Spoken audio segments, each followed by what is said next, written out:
Trabalho mais que um servo no feudalismo e não tô conseguindo nem o básico. Não tá dando nem pra mistura.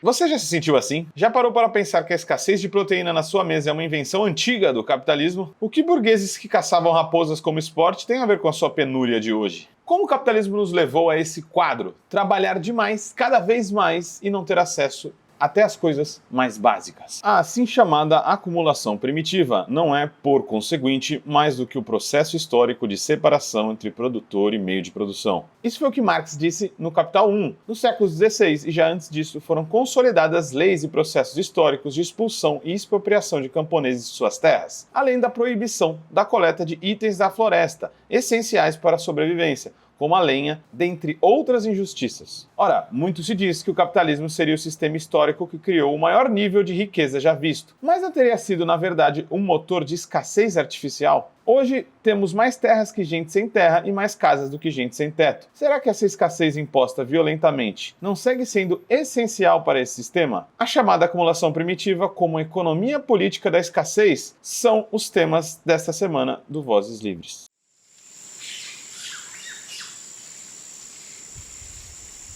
Boa alvorada, período vespertino noturno, ou boa caça por proteína para você que está com dificuldade de garantir aquele bifão na mesa da família ultimamente. Hoje a gente vai falar sobre o capitalismo como um sistema de escassez artificial. Passando as nossas fontes por aqui, esse episódio é fortemente baseado num livraço de Michael Perelman, A Invenção do Capitalismo, a Economia Política Clássica e a História Secreta da Acumulação Primitiva.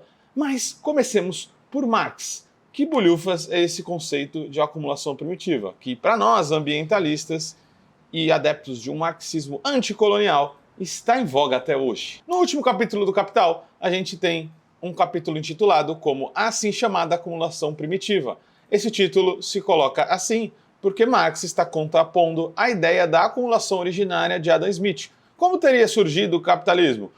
Segundo Adam Smith, eram pessoas engenhosas, pessoas empreendedoras, que pouparam as suas reservas, as suas riquezas, para poder investir mais, e por isso enriqueceram. Então, a acumulação originária ou primitiva do Adam Smith está ligada a uma virtude da burguesia. Já para Marx, está muito longe disso. A gente só teve a ascensão do capitalismo por causa de uma série de processos de expropriações, e a gente vai entender o que tem a ver com o seu bife. A assim chamada acumulação primitiva não é, por conseguinte, mais do que o processo histórico de separação entre produtor e meio de produção. Diretamente do Capital 1, 796, a página lá da edição da Boitempo. A gente está falando, portanto, de um processo de assalariamento, de criação de trabalho subordinado, em outras palavras, de proletarização. Já adiantamos que a superação do capitalismo está necessariamente ligado a uma superação do assalariamento, algo que a gente vai entender aqui hoje. Mas por que a acumulação primitiva não é só isso, mas também tem uma contraface de escassez artificial generalizada contra os trabalhadores e também exploração ambiental, que vai chegar na escassez de proteína no seu prato? A gente vai trazer hoje a acumulação primitiva como um processo que se liga à questão ambiental, mas aos múltiplos tipos de escassez que a gente enfrenta, até mesmo a de tempo. Mas isso vai ficar para um próximo capítulo. Vamos começar a molhar o bico aqui hoje. Como fez então o capitalismo para te tornar um trabalhador assalariado sem muita proteína no seu prato? Um antecedente importante são as leis de expropriação de terras do século XVI, XVII e até mais que aconteceram na Europa. Elas motivaram uma série de produções acadêmicas, não necessariamente acadêmicas, mas de ciência política e social, como foi, por exemplo, o livro do Engels, que vocês estão vendo aí na tela, As Guerras Camponesas na Alemanha. Isso tem muito a ver com outro episódio que vocês têm para assistir aqui no nosso canal, que é sobre Thomas Müntzer. Thomas Müntzer, por exemplo, tinha como pauta na luta da Guerra dos Camponeses Revolucionários na Alemanha de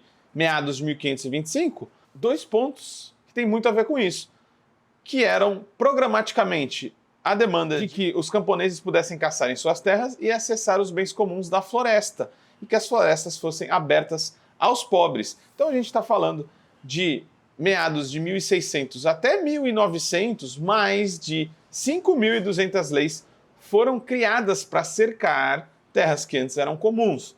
Então, isso foi criando também uma escassez artificial. Tem gente que estima aí mais de 28 mil quilômetros quadrados de terras que foram expropriadas, que se tornaram privativas, propriedade privada, e os camponeses não podiam entrar. E isso serviu, por exemplo, para produção pra caramba assim, de lã, para os latifúndios se formarem, até para poder alimentar a Revolução Industrial, que também escravizou o mundo do Sul. Mas estamos falando hoje daquele bifão, daquela proteína. Então, o foco não é as leis de cercamento, que são muito interessantes serem abordadas, hein, porque permite assim, abordagens muito criativas do capitalismo e de uma leitura socialista. Mas vamos falar das leis de caça. Para entender o capitalismo como um sistema de escassez, essas leis modernas de caça, principalmente na Inglaterra e no mundo anglófono, digamos assim, a gente consegue entender muito bem a escassez no capitalismo. Elas foram impostas em meados de 1671 e tornaram a Europa,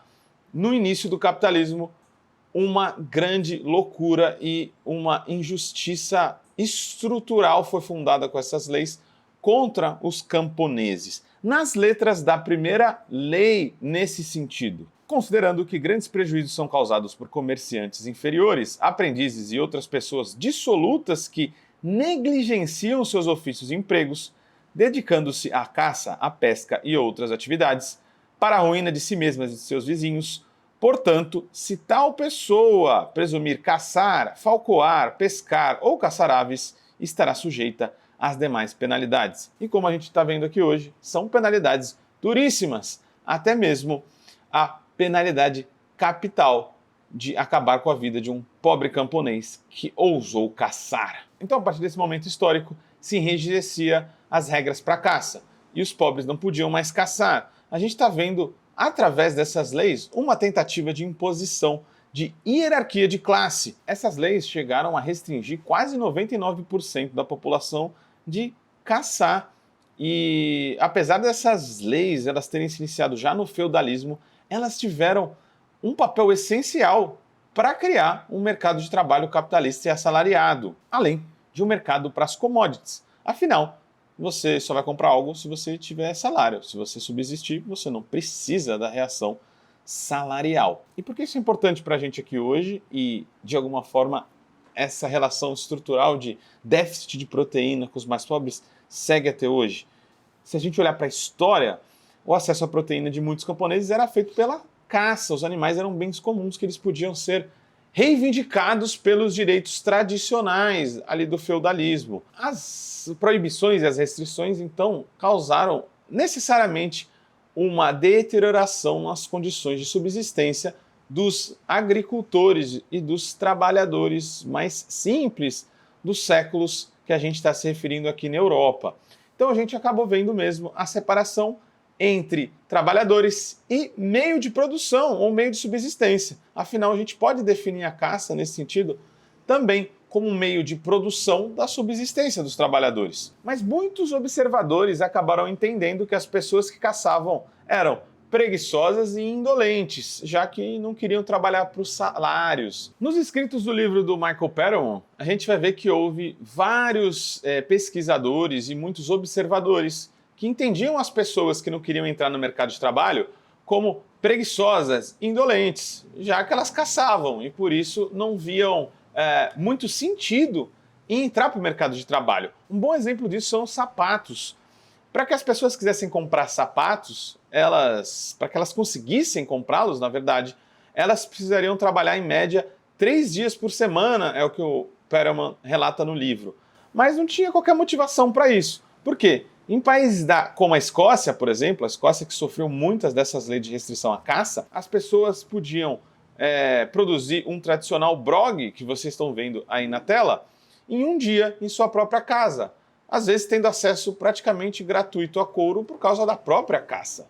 Então, para que você vai entrar numa relação de trabalho subordinada só para comprar um sapato que vai te custar 3, 4 dias de trabalho? As restrições tiveram que ser cada vez mais penosas para os camponeses. Era preciso criar uma relação de dependência. Simbólica é essa frase do aristocrata escocês chamado Lord Keynes: a vida de um pescador ou um caçador é contrária à sociedade.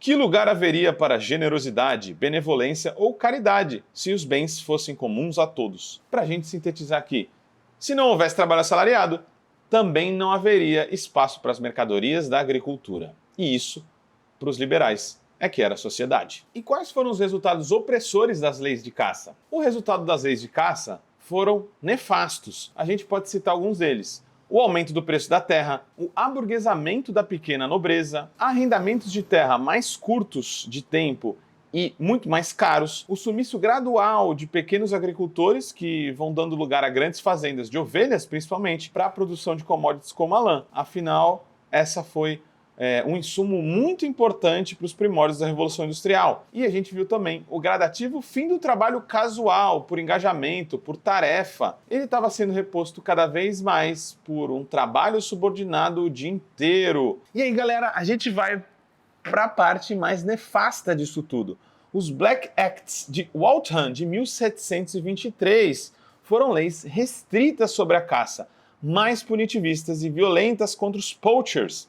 Poachers, grava aí, diferente de hunter, que é uma palavra burguesa, né, que liga no nosso imaginário o hunter como um caçador, um cara rico, um cara mais refinado. Os poachers é um termo usado para caça escondida ou furtiva no inglês. A lei foi motivada porque grupos de caçadores furtivos pintavam o rosto de preto. Muitos relatos da época apontam que era melhor caçar escondido que trabalhar como um condenado. Afinal, era melhor ser, abre aspas, enforcado que morrer de fome. Os poachers apavoravam aqueles agricultores maiores que eram sempre roubados de sua proteína em forma de animais. Essas leis causavam prisões, deportações em massa. A Austrália tinha um monte dos poachers que eram deportados e até execuções. Causou a desaparição necessária da carne da mesa dos trabalhadores. E era provavelmente a lei mais odiada pela Europa. Não à toa, um dos primeiros atos da Revolução Francesa foi acabar com os privilégios de caça para os mais ricos e com as restrições absurdas de caça para os mais pobres. As prisões aumentaram assustadoramente. O Duque Richmond disse à Casa dos Lordes em 1831 que 1/7 de todas as condenações criminais da Inglaterra eram por violações a leis de caça. Então, galera, além de ferrar os trabalhadores causando fome, essas leis ferravam também a produção dos pequenos agricultores. Eles não podiam abater os animais que passavam pela sua roça e comiam ela toda, e eles tinham que aguentar a pequena nobreza com um monte de cachorro e cavalo passando por cima da produção deles. Tudo para poder caçar as raposas que eles tanto gostavam. Então, o desastre ambiental e social estava feito. Os animais que comiam a colheita eram protegidos pelas leis de caça. E os animais que comiam a colheita podiam ser caçados pela pequena nobreza. Nada mais simbólico que esse recorte de classe. Outra consequência também é que essas leis proibiram a maioria dos pequenos agricultores de terem armas, e isso necessariamente diminuiu o potencial de uma resistência civil contra um acúmulo de terras que só ia crescendo naquele momento histórico. Então, essa submissão para poder jogar as pessoas no mercado de trabalho, ela só ia acabar lá por volta de 1827. Os Black Acts ali estariam extintos. Porém, continuou alguns dos seus efeitos. O parlamento não liberou os pequenos fazendeiros para matar lebres, por exemplo, até 1880. Contradições de liberais do nosso episódio aqui hoje. A gente conhece as Corn Laws, né? Os liberais reclamavam muito da proteção dos agricultores para os grãos, para a produção agrícola, na verdade. Não tem que proteger o mercado interno. Então eles criticavam muito as Corn Laws. Mas eles não eram liberais em relação às Game Laws. E isso, na economia política burguesa liberal, sumiu dos escritos. Prova é o Adam Smith. Ele quase não faz uma menção depreciativa das Game Laws, que são as leis de caça. E por último, a gente tem algo muito importante para a gente que teoriza a partir do Sul. A ligação entre as Game Laws, as leis de caça, ou como é vista a caça, e o colonialismo e também a prova da dificuldade do assalariamento no sul global, quando o capitalismo se colocou. A América teve que passar por um processo de escravidão, afinal você não ia conseguir fazer com que um trabalhador fosse assalariado se ele era livre, sabia plantar, tinha autonomia. Ele simplesmente ia fugir para longe daquele seu regime penoso de trabalho assalariado. Essa dinâmica impôs necessariamente escravidão no sul global por meio do capitalismo. A gente tem um belíssimo exemplo disso com a colonização francesa da República Centro-Africana.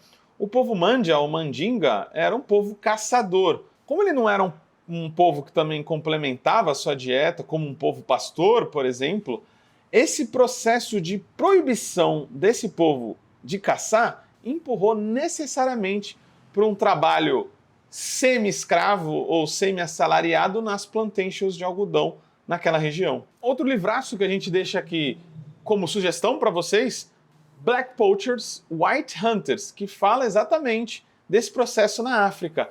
Como que aos poucos a caça foi sendo vista como um objeto colonialista, de pessoas ricas, bem vestidas. Pensa qual é a imagem de um caçador para a gente.